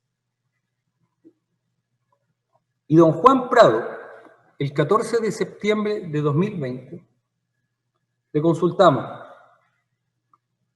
Yo le había preguntado respecto al proceso de modelo de prevención de delitos, ¿cómo lo situaría respecto a las otras empresas del grupo? Y don Juan Prado respondió lo siguiente. Quien lideró este proceso de instauración del modelo de prevención de delitos fue Corpesca. Principalmente con Raúl Feliú y Jaime Ortiz. Ellos lideraron, por lo tanto, fueron los primeros en tener buen avance en lo que requería el modelo de prevención de delitos. Las demás empresas del grupo siguieron todas las directrices que había que ejecutar para tener el modelo de prevención de delitos funcionando, pero el pionero fue Corpesca. Y ya que me refería al cambio, su señoría, en el modelo de prevención de delitos de agosto y septiembre del año 2012, que tenía por objeto focalizarse más aún en la ley 20.393, esto es interpretado por la Fiscalía como algo negativo. Pero la verdad es que es algo absolutamente positivo. Muestra la voluntad real de ir mejorando el sistema, de estar en constante cambio y mejora del sistema, en darle empuje al sistema, y no, como señalaron por parte de la Fiscalía, su señoría, esto demuestra el desorden que había en Corpesca. No es así, su señoría.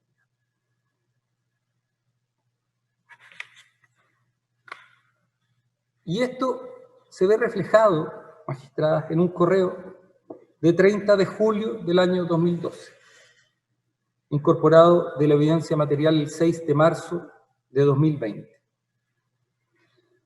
Y este correo se refiere a la decisión que tomó Corpesca de que la línea directa se refiriera únicamente a los 3 delitos de la ley 20.393 y que después de una discusión se le agregó además los fraudes en general, o sea, 4 temas. Entonces, este correo, Pablo Wichmann, a las 17:58, le consulta a Raúl Feliú y Jaime Ortiz ¿cómo se van a denunciar las otras contravenciones al Código de Ética? Y Raúl Feliú responde, unos minutos después, lo siguiente, su señoría.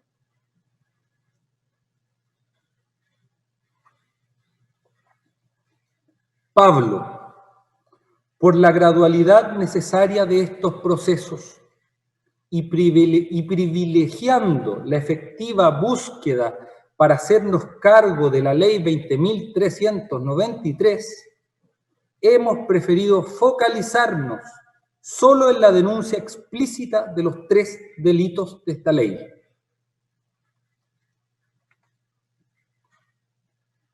Y un correo en la misma línea, señoría, de 8 de agosto de 2012, entre Raúl Feliú y Claudio Olgueta, esto en esta discusión que hubo, señoría, con copia a Francisco Mujica, respecto de este mismo tema, de incluir o no los fraudes, además de los 3 delitos, que era lo que quería Claudio Olgueta, porque Claudio Olgueta tiene un pensamiento de auditor, no quería que para línea directa se sacara el tema de los fraudes. Ya se había sacado lo del acoso laboral, lo de la libre competencia, señoría. Pero después de este correo que de 27 de noviembre de 2000, que fue incorporado el 27 de noviembre de 2019, después de que Claudio Olgueta le dice a Raúl Feliú, no tan rápido Raúl Feliú le responde a Claudio Olgueta, creo sinceramente que nos debemos enfocar en los 3 delitos de la ley y en situaciones que puedan constituir fraude.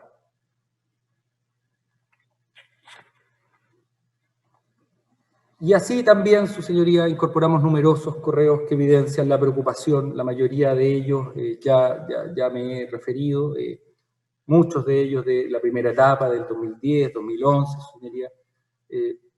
Entonces, magistrada, luego de todo esto, me permito señalar que este último párrafo de los 4 párrafos de la acusación también debe ser descartado, su señoría. Creemos que se derribaron todos los pilares de la acusación contra Corpesca. En la doctrina y en la jurisprudencia procesal penal siempre se habla de que la Fiscalía presenta una acusación que tiene pilares o que la Fiscalía debe demostrar todos los extremos de la acusación. Creemos que la Fiscalía no demostró, más allá de toda duda razonable, estos extremos de la acusación y que todos los pilares de la acusación contra Corpesca, su señoría, se cayeron. Se derrumbó la acusación si la vemos como un edificio. Y para ir terminando, su señoría, quisiera señalar que más allá de todas las cifras que vimos, más allá de los bienes de Corpesca, detrás de todo eso están las caras, su señoría, las personas de Corpesca. Por mi parte, y junto a Carolina Obreque y a don Carlos Balbontín, lo único que ya nos sentimos de la planta de Corpesca, ¿no? Nos falta, su señoría, ir y tomar un barco, ir a pescar anchovetas, su señoría. Pero a lo que voy con esto es que más atrás de toda la imagen de barcos, de cifras, de números de Corpesca, existen caras que las vimos declarando, muchas de ellas, en este juicio. Existen sindicatos, su señoría, muchos trabajadores, y lo que todas estas personas, todas estas caras piden, su señoría, es que se determine la verdad, su señoría, y en esa determinación de la verdad creemos, su señoría, que ha quedado de manifiesto que aquí Corpesca no hacía las cosas en serio, que Corpesca se tomaba con responsabilidad sus tareas, que Corpesca actuó con voluntad y con la voluntad propia de mejorar y de tener un modelo de prevención de delito. No hubo acá, su señoría, una puesta en escena, no hubo acá cosas nominales y formales, no hubo una pantomima. Así que, dicho esto, su señoría, solicito que se absuelva a Corpesca tanto de la imputación sobre delitos base, de soborno al testigo Francisco Mujica, y también la imputación de responsabilidad penal para Corpesca. Y con esto, en representación de Corpesca S.A., su señoría, doy término a los alegatos de clausura.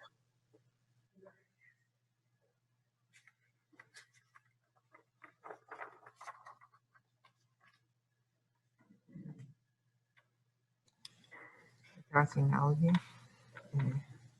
Bueno, terminadas entonces las alegaciones de la acusada Corpesca S.A., y antes de dar por terminada la audiencia, vamos a abocarnos a la solicitud efectuada al principio de esta audiencia. Antes de decidir, quisiéramos saber si hay, de parte de los intervinientes, hay algún otro inconveniente en relación a la próxima semana que deban hacer efectivo. Su señoría, la defensa del... perdón. Señoría, nosotros no tenemos algún inconveniente para la próxima semana, de acuerdo a la programación planteada por el tribunal. Sin perjuicio de eso, su señoría, no sé si se va a abrir debate también en torno a la petición del abogado señor Mardones y a las posiciones que respecto de esa petición tenemos los restantes intervinientes. Si es así, aprovecharíamos inmediatamente entonces para hacer nuestras argumentaciones al respecto. Solamente de manera muy breve, la escuchamos al respecto. Gracias, su señoría. Su señoría, el Ministerio Público, su señoría, estima que no se encuentra suficientemente justificada la solicitud del abogado señor Mardones. Durante el desarrollo de este juicio, y en particular desde la reanudación del mismo en el mes de septiembre del presente año, los distintos intervinientes hemos asistido y dejado de asistir teniendo presencia, ¿no es cierto?, de algunos otros de los colegas que nos acompañan en cada una de las posiciones o roles que ocupamos en el juicio, de acuerdo a los requerimientos de nuestros otros compromisos de carácter laboral. Sin ir más lejos, el abogado Rodrigo Álvarez y yo nos ausentamos durante 3 jornadas de la semana pasada.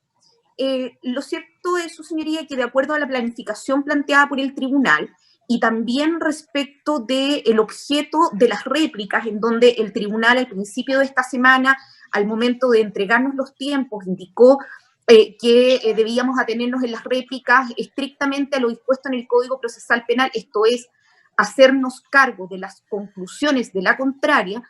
Lo cierto es, su señoría, que no advertimos perjuicio alguno a la defensa de la acusada señora Isasi, en el sentido de que pueda no asistir el día martes y ser representado en la audiencia del día martes por la abogada Catalina Tuane, quien lo ha representado, por cierto, en los días anteriores, de hecho, lunes y martes de la presente semana, solo por mencionar los ejemplos más cercanos. Esto, su señoría, teniendo en consideración que los argumentos respecto de los cuales tiene que hacerse cargo la defensa de la acusada Isasi, de acuerdo a la instrucción del tribunal, son las conclusiones que el Ministerio Público y las partes acusadoras expresaron en sus alegatos de clausura. A su vez, nosotros como partes acusadoras nos tendremos que hacer cargo de las conclusiones expresadas por las defensas en sus alegatos de clausura. Y de acuerdo a los tiempos otorgados, el día lunes debiera principiar y concluir, ¿no es cierto?, las alegaciones de réplica el Ministerio Público. El día martes debiera hacerlo el Consejo de Defensa del Estado, el Servicio de Impuestos Internos y los restantes acusadores. El día miércoles, habiéndose asignado una jornada, la defensa del imputado señor Jaime Orpiz, y el día jueves le correspondería intervenir a la defensa de la acusada Marta Isasi. Por lo tanto, no advertimos de qué manera la inasistencia del día martes podría representar alguna afectación a sus derechos. Por lo demás, su señoría, el tribunal ha tenido, la administración del tribunal, la disposición para entregarnos a todos los intervinientes de manera inmediata, dentro de la tarde del mismo día, los registros de audio de la jornada correspondiente. Por lo tanto, en las oportunidades en que uno se ha encontrado ausente de la audiencia, hemos podido revisar los audios durante la tarde del mismo día, y en todo caso, el canal de televisión del Poder Judicial ha dejado almacenadas los alegatos de clausura de esta causa en el canal de YouTube. Por lo tanto, además se encuentran disponibles, digamos, en una plataforma que resulta ser pública, y dicho en consecuencia todo lo anterior, teniendo en cuenta además lo señalado por la abogada del Consejo de Defensa del Estado, nos parece que la petición del señor Mardones, en este caso, su señoría, no se encuentra suficientemente justificada, y como consecuencia de aquello pedimos al tribunal mantener la planificación, toda vez que en definitiva, en atención a la forma como se ha ido produciendo el tracto de los alegatos de clausura, los restantes intervinientes, por cierto, también contamos con planificación de las semanas siguientes en relación con los aspectos y las responsabilidades laborales que cada uno de nosotros tiene. Como consecuencia de aquello, y en síntesis, su señoría, por no encontrarse suficientemente justificado en atención a los argumentos que acabo de expresar, la Fiscalía, su señoría, solicite que nos estemos a la planificación original y no se realice un receso entre el día lunes y miércoles en atención a lo solicitado por la defensa de la acusada. Su señoría... ¿El Estado algo que agregar?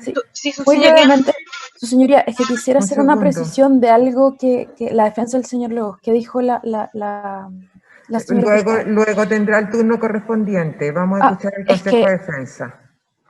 Por favor, ok. Consejo. Gracias, señoría. Para no extenderme más, me dieron lo señalado por el Ministerio Público, y en subsidio solicito que si el día miércoles se resuelve por el tribunal dar reinicio a la audiencia, suspendiendo el día martes, ese reinicio, por favor, sea a las 11 de la mañana. Perfecto. Servicio de Impuestos Internos. Señores, lo dejamos a criterio del tribunal. Perfecto. Querellante, Fundación Ciudadano Inteligente. A criterio del tribunal. Querellante por don Hugo Gutiérrez. Su señoría, nos adherimos a lo señalado por el Ministerio Público en atención a los documentos que ya ha planteado hecho interviniente. Perfecto. Nada más que agregar. Defensa del acusado señor Orpiz. Su señoría, como defensa no tenemos ningún inconveniente durante la próxima semana, y dejamos a criterio del tribunal la resolución de la incidencia. Perfecto. Defensa del acusado señor Lobos. Sí, muchas gracias, su señoría. Sí, yo lo cierto es que este problema también dice relación porque yo no voy a poder, no estoy posibilitada para poder cubrir al colega Mardones ese día, ya que tengo dos audiencias. Rápidamente busqué los RIT, encontré solo uno, RIT 100-51-2019 del octavo juzgado de garantía a su señoría. Es una audiencia que, si bien no es compleja, es muy importante para esta parte. Es a las 10 de la mañana, y también tengo otra audiencia que no alcancé a encontrar el RIT, es pero igual es breve y es a las 10:20 de la mañana, si no me equivoco, en el séptimo juzgado de garantía, su señoría. Por lo tanto, no habría inconveniente de reemplazar al colega Mardones, pero quizás después del receso, quizás podríamos partir el día martes a las 11, pero como señalé, tengo dos audiencias el día 24 en la mañana, con lo que también se me hace muy difícil comparecer ese día, ya que no tengo nadie tampoco que me reemplace, su señoría. Perfecto. Defensa Corpesca Seba. Lo dejamos a del tribunal. Perfecto. Ya, el tribunal. El tribunal. Sí, defensa de la acusada señora Isasi, muy breve, por favor. Sí, muy breve, magistrado. Sí, es que llama la atención, magistrado, lo que plantea especialmente la Fiscalía. Yo creo que aquí todos hemos tratado de adecuarnos a las circunstancias, hemos tratado, por lo menos la mayoría, de colocar la mejor buena voluntad respecto de las distintas situaciones que nos ha tocado enfrentar como intervinientes. Yo no tengo la ventaja que tiene la fiscal, que si ella no viene no pasa nada, magistrado, porque hay dos fiscales más, y si falta otro fiscal habrá otro fiscal más. Entonces, evidentemente yo no tengo la dotación que tiene la Fiscalía pagado con dinero de todos los chilenos, entonces no es lo mismo, no estamos en la misma situación, entonces no podemos comparar. Y lo último, magistrado, yo creo que cuando la colega del Consejo de Defensa del Estado nos dijo hace poco tiempo atrás de que tenía una actividad, que era una actividad personal, todos hemos accedido con buena voluntad y nunca nadie planteó nada cuando se solicitó terminar antes. Entonces, me llama la atención esta falta de reciprocidad, y porque además, a diferencia de lo que plantea la fiscal, yo lo justifiqué, magistrado. Es una audiencia que para esta defensa es importante, es una audiencia larga, es una audiencia insustituible. Y a diferencia también de lo que plantea la fiscal, no es tan sencillo, magistrado, porque la réplica de la colega del Consejo de Defensa del Estado obviamente no es solamente un tema que uno la pueda obtener a través de alguna otra vía, sino que además uno tiene que escucharla, uno tiene que prepararla, porque además yo solamente voy a tener como día intermedio el del día miércoles, y el día jueves comienzo yo. Entonces, no es un tema menor, magistrado, como lo plantea la Fiscalía y eventualmente el Consejo de Defensa del Estado. Yo solamente, magistrado, he tratado de ser siempre transparente, y por eso lo estoy señalando en esta fecha, dado el hecho que el día de mañana no va a haber audiencia, lo estoy informando con la debida anticipación. Todos los programamos, pero hay cosas, magistrado, que uno efectivamente no puede programar. Yo no puedo cambiar una audiencia de esa magnitud en un juzgado de garantía. Eso. Perfecto, el tribunal va a resolver. Vamos a solicitarse a la privada, por favor. Sí, un segundito, por favor.